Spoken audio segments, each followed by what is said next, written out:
akan coba berkeliling naik bentor. Bentor ini kalau di Medan sebutan buat yang namanya transportasi becak motor. Jadi saya di sini pinggir jalan mau cari bentor yang lewat dulu, ajak keliling-keliling sama-sama.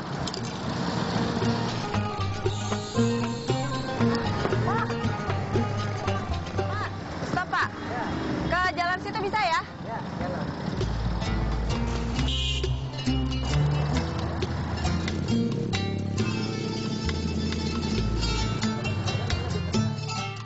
Ini adalah perjalanan saya selanjutnya di petualangan Masjid Bersejarah Nusantara. Melalui petualangan ini, saya merasakan perjalanan spirit yang memberikan hikmah dan wawasan. Petualangan kali ini saya masih berada di kota Medan, yaitu kota terbesar ketiga di Indonesia dan punya sejarah budaya yang patut dikunjungi. Saya akan menelusuri Masjid Lama Gang Bengkok.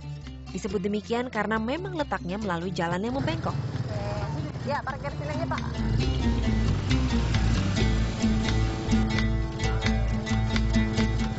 Ya, parkir aja. Yo, sip.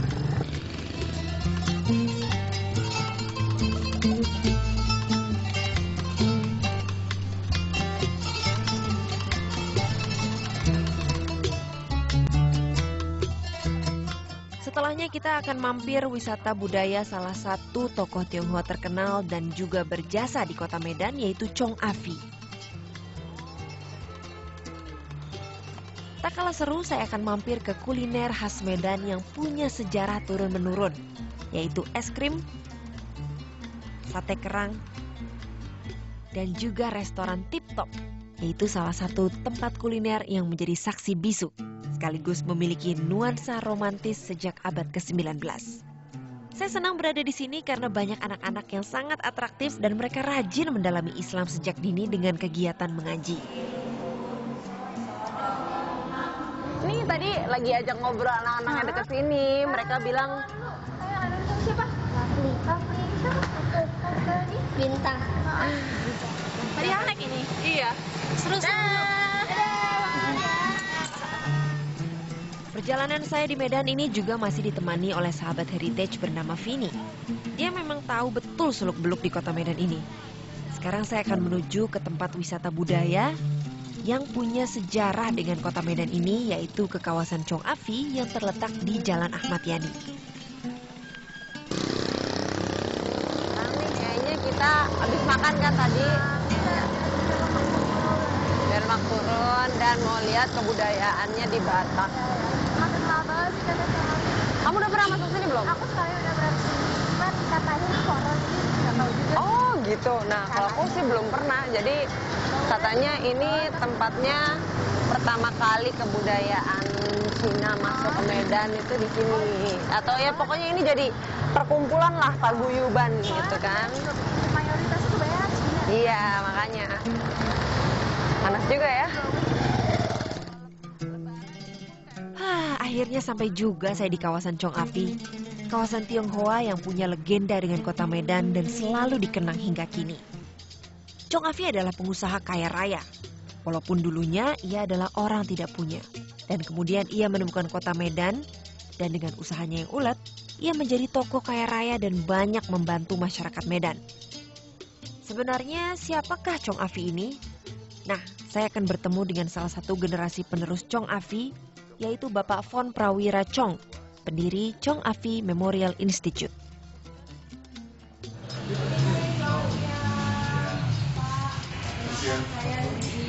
Saya datang ke sini sama teman saya.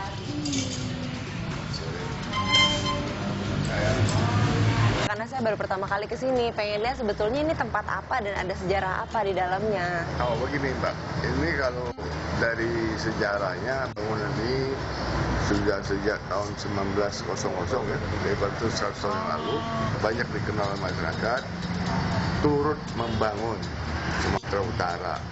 Jadi di dalam bidang pembangunan juga ikut, di bidang sosial juga ikut, di bidang keagamaan juga ikut. Jadi tokoh-tokohannya inilah menjadi panutan. Nah sampai hari ini rumah ini saya buat untuk supaya masyarakat luas bisa melihat. Saya buka untuk sebagai museum.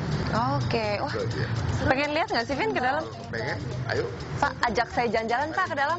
Kalian diceritain sejarah. Oke. bahwa tahun 1853 beliau itu sudah menjadi pemimpin.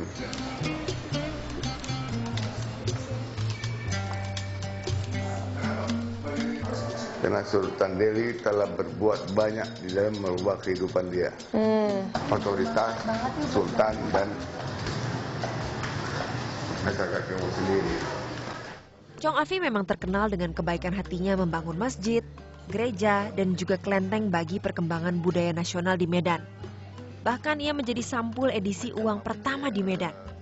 Sisa-sisa peninggalannya masih tercatat dan bisa dilihat di kota Medan. Di salah satu sudut ruang tampak ada piano yang sayang untuk dilewati begitu saja. Jari-jari saya rasanya sudah tidak sabar dan ingin menyentuhnya. Saya ingin mengisi ruangan yang kosong ini dengan sebuah lagu dan membangun kembali memori yang hingga kini masih terasa hidup.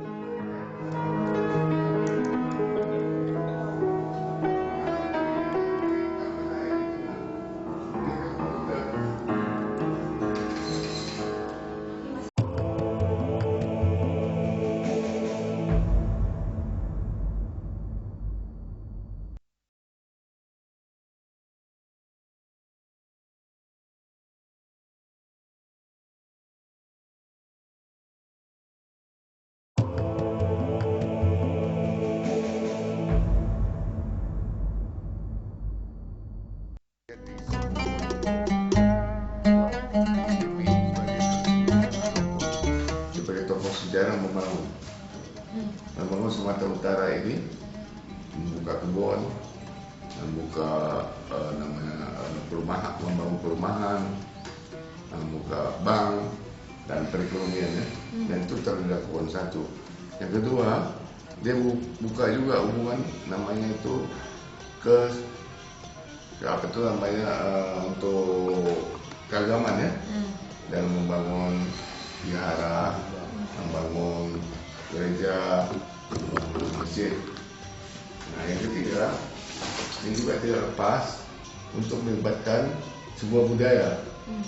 Di mana budaya ini adalah budaya dari yang dulu sudah pernah ada di abad 17 antara orang-orang di antar Selat Melaka ini, dari Pulau Pinang, Singapura, dan Medan.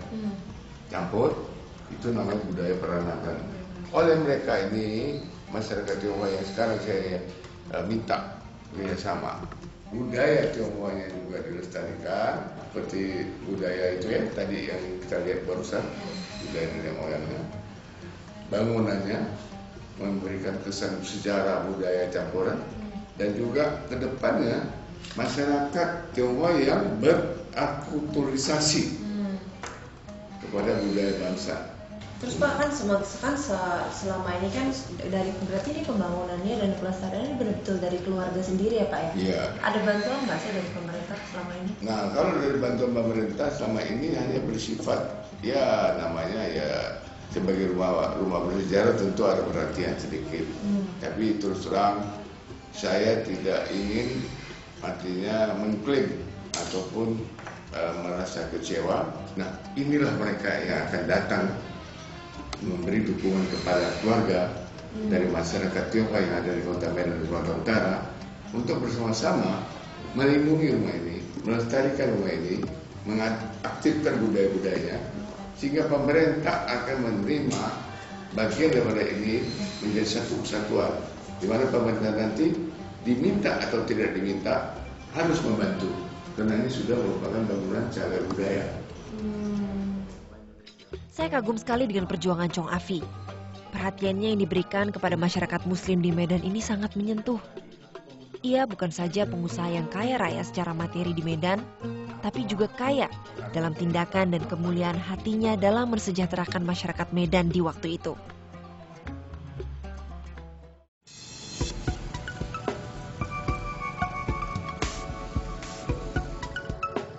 Baik, kini tiba saatnya kita beranjak melanjutkan petualangan Masjid Bersejarah Nusantara ke Masjid Lama Gang Bengkok yang juga disebut dengan Masjid Kesawang.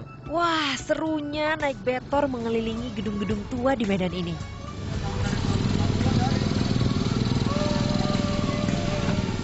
Masjid Lama Gang Bengkok berdiri di Jalan Masjid, Kelurahan Kesawan, Medan Kota. Lokasi ini masih di seputaran pusat bisnis Kota Medan di masa lalu. yaitu di kawasan Kesawan, saat ini bernama Jalan Ahmad Yani. Berbeda dari kebanyakan masjid lainnya, rumah ibadah umat Islam ini tidak punya nama Arab. Dinamakan Masjid Lama Gang Bengkok karena dulu di depan masjid ini ada sebuah gang yang memang bentuknya bengkok. Tapi karena kendaraan semakin ramai, maka dijadikanlah jalanan. Bukan karena namanya dan lokasinya, lantas masjid yang dibangun pada masa pemerintahan Sultan Ma'mun Al-Rashid ini menjadi spesial.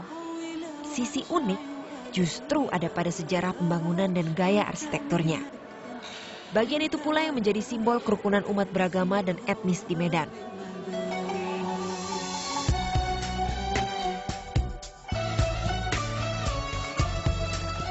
Masjid Gang Bengkok berdiri di atas tanah yang diwakafkan Datuk Kesawan Haji Muhammad Ali. Kecuali tanah wakaf itu, biaya pembangunannya justru bukan dari kalangan umat Islam. Seluruhnya diperoleh dari Chong Afi, saudagar Tionghoa yang notabene non-muslim. Bukan hanya pendanaannya, arsitektur masjid ini juga menunjukkan perpaduan berbagai budaya yang menjadi simbol toleransi di kota Medan. Budaya Melayu terlihat dari dominasi warna kuning dan hijau, serta sejumlah ornamennya. Gaya arsitektur Cina paling menonjol pada atap masjid yang semakin melebar ke bawah dan melengkung di tiap sisinya. Sementara itu, budaya Timur Tengah terwakili dari gapura dan mimbar yang ada di dalam masjid. Masjid Lama Gang Bengkok masih terawat hingga kini. Namun semangat toleransi yang tertulis dalam sejarah rumah ibadah ini kian tergerus. Selanjutnya saya akan menjumpai pengurus Masjid Lama Gang Bengkok, sekaligus masih ada keturunan Datuk Kesawan. Jangan kemana-mana ya, ikuti petualangan saya selanjutnya.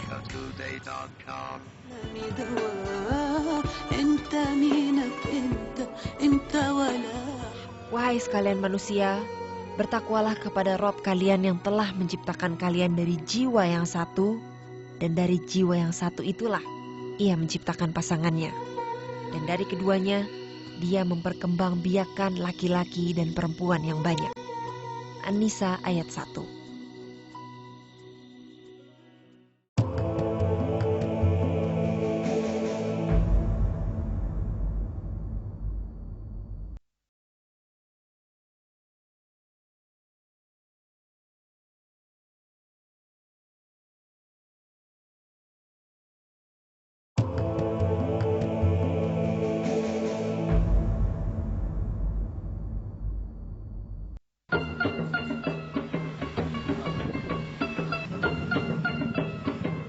Kini saya tiba di Masjid Lama Gang Bengkok dan ternyata masjid ini juga punya sejarah dengan Datuk Kesawan, salah satu tokoh Islam yang berjasa dalam meneruskan pembangunan masjid ini. Di sini saya akan bertemu dengan salah satu penerusnya yaitu Bapak Abid Zainal. Beliau akan membantu saya memberikan informasi langsung mengenai sejarah masjid ini. Assalamualaikum Bapak. Apa kabar Pak? Pak maaf ganggu waktunya sebentar. Ini saya lagi pengen lihat-lihat masjid ini. Saya pengen tahu sedikit sejarahnya atau mungkin ada cerita di balik masjid ini. Ini sebetulnya masjid ini awalnya dulu rencananya di sana tuh, yang masjid ujung itu.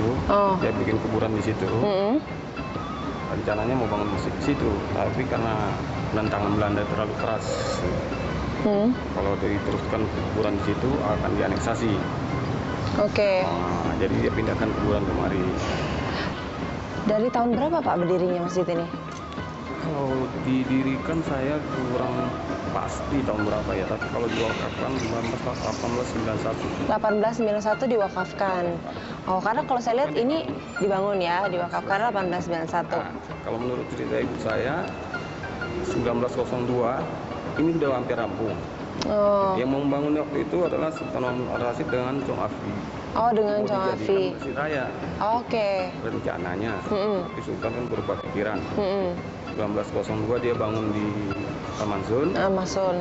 Ini diselesaikan atas saya. Tapi saya nggak tahu selesai tahun berapa. Oh, ini kalau saya lihat di luar itu kayaknya bangunannya masih bangunan lama. Katanya ini ada sejarahnya Pak masjid ini. Iya, masjid ini dia dikatakan bersejarah karena di kota Medan ini dia pertama. Masjid ini. Ini kalau ada 4 tiang itu ada melambangkan sesuatu nggak sih Pak? Ini tadi yang disebut Datuk 4 Suku. Apa itu 4 suku? ada satu datuk suka piring, tukang suka piring, ada satu kedatukan panembahan atau sinembah, itu 10-2 kute, ada serba nyaman.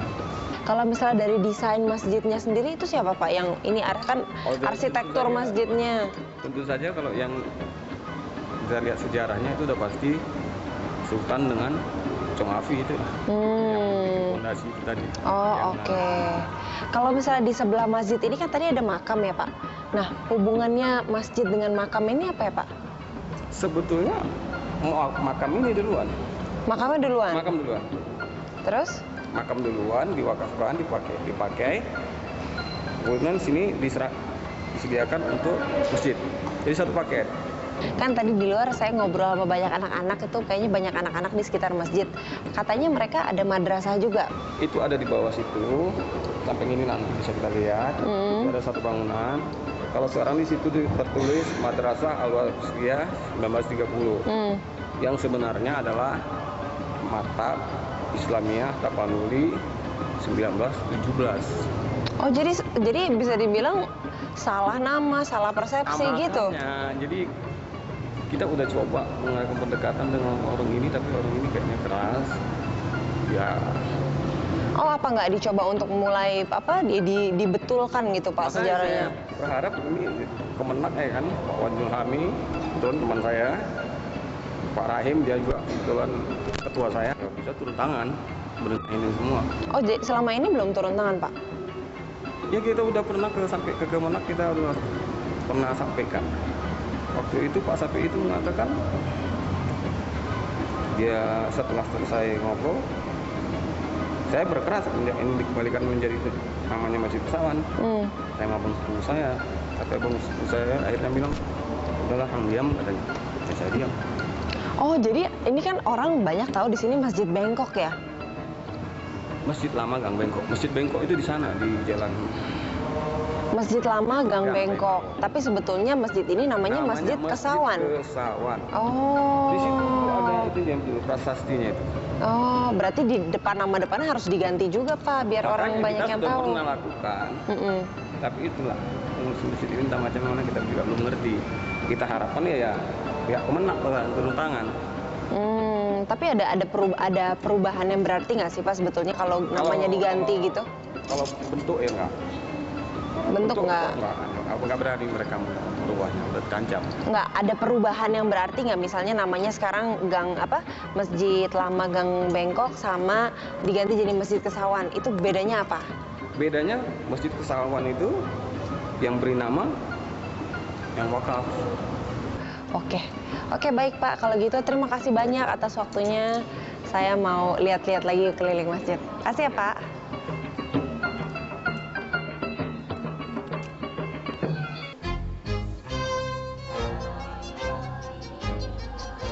Setelah mendapat penjelasan dari Bapak Abid Zainal tadi, saya menyempatkan sholat dan mengaji bersama anak-anak di sini.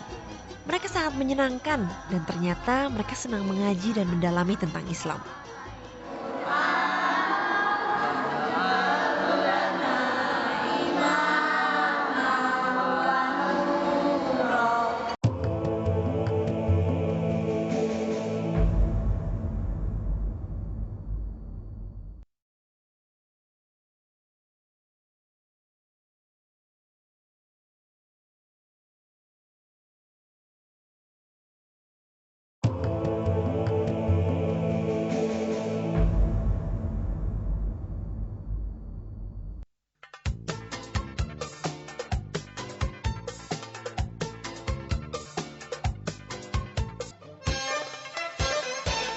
Setelah mengaji bersama, anak-anak ini mengajak saya berkeliling ke area Masjid Lama Gang Bengkok. Rupanya mereka tinggal di belakang sini.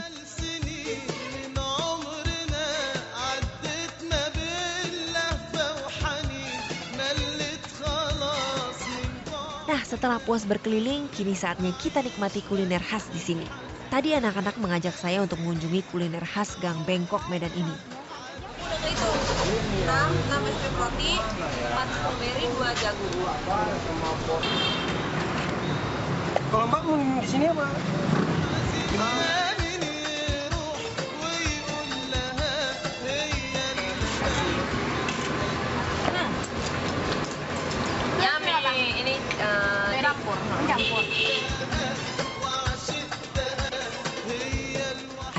krim dan sate kerang yang lezat untuk dicicipi.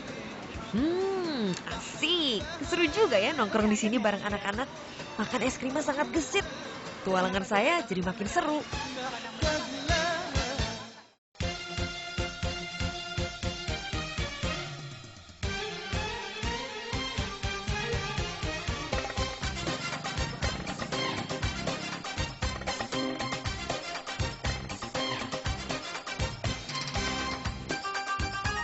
Malamnya saya mampir ke salah satu restoran bernama Tip Top yang cukup terkenal dan punya sejarah di kota Medan ini. Pada tahun 1929, restoran ini bernama Jangki sesuai nama pemiliknya dan berada di Jalan Pandu, Medan. Setelah beberapa waktu, restoran ini pindah ke Kesawan pada tahun 1934 dan bernama Tip Top, yang artinya sempurna. Pada masa lalu, Kesawan merupakan pusat bisnis di kota Medan. Banyak kantor pemerintah dan kantor perusahaan asing yang berlokasi di sini. Orang Belanda yang bekerja di perkebunan atau kantor pemerintah biasanya datang untuk makan pagi atau sekedar menikmati kopi di sore hari. Mereka sangat tergila-gila akan kopi robusta lokal dari Sidikalang yang beraroma harum dari dapur Tip Top. Pada saat Jepang menjajah Indonesia pada tahun 1942, nama Tip Top berubah menjadi Jangki kembali. Ini disebabkan karena nama Tip Top yang bernuansa ke-Belanda-Belandaan. Tapi setelah Jepang kalah dalam Perang Dunia Kedua pada tahun 1945, nama Tip Top kembali digunakan. Setelah kemerdekaan, Tip Top menjadi populer di kalangan penduduk lokal, terutama pada kelas menengah atas. Biasanya, mereka membawa keluarga dan anak-anak di akhir pekan. Tip Top tidak hanya dikunjungi anggota keluarga, tapi juga oleh laki-laki dan perempuan muda yang sedang jatuh cinta. Mereka membuat kenangan manis yang romantis di restoran ini. Para orang tua datang untuk bernostalgia, mengenang kebersamaan mereka yang indah di masa lalu sambil membawa anak-anak mereka. Nah, kalau ke Medan, jangan lupa mampir ke restoran ini ya.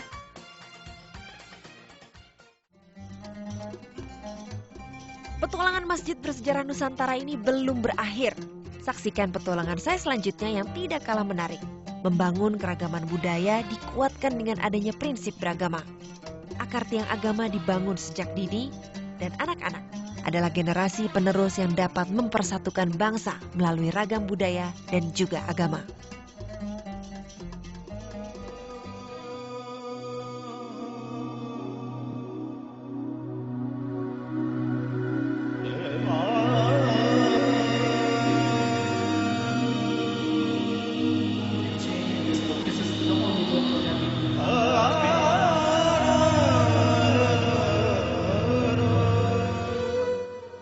Wanita yang solehah ialah yang taat kepada Allah, lagi memelihara diri ketika suaminya tidak ada.